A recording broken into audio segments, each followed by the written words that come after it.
Looking at the wall may not solve your GMO problems.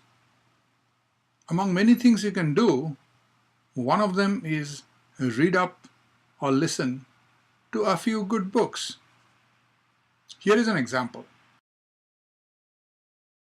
The rise in energy and fertilizer prices has led to double or in some cases triple-digit food inflation. In early 2008, the price of rice nearly doubled in a single month.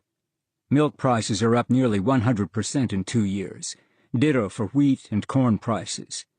And with the average piece of American food traveling nearly 1,500 miles from farm to table, it's likely to only get worse as finite fossil fuel reserves continue to shrink.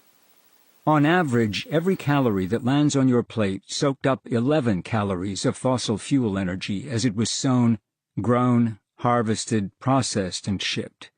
When the price of those 11 fossil fuel calories doubles, then triples, and finally rises exponentially, the cost of that single calorie of nourishment will rise too. It's no great secret that over the past century America's food system has become increasingly industrialized and centralized.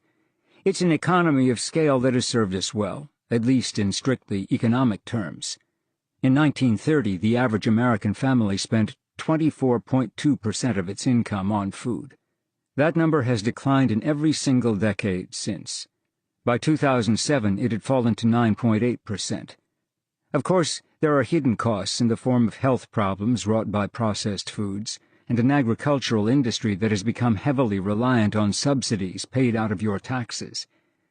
But the fact remains, until very recently, our food has never been cheaper.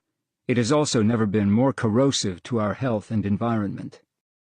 Is it a modern archetype of agriculture as a corporate entity with its deep pockets and unquenchable appetite for profit? Yes. Is it the intricate web of governmental regulations and subsidies that have supported the food as a commodity model? Yes. Is it the inexorable chipping away of our land and skills base to the point where the vast majority of us no longer possess the means or the knowledge to produce even a head of lettuce? Yes.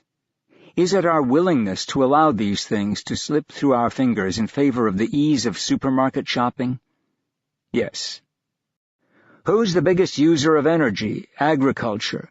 Who's the biggest user of land? Agriculture. Who's the biggest user of water? Agriculture. Who's the biggest polluter? Agriculture. Sounds grim, doesn't it? However, organic and sustainable farming can address these issues, so it's good to read up a little and hang out with the right-minded people who can educate you. In any case, that's better than looking at the wall and pondering the future. I hope you'll agree.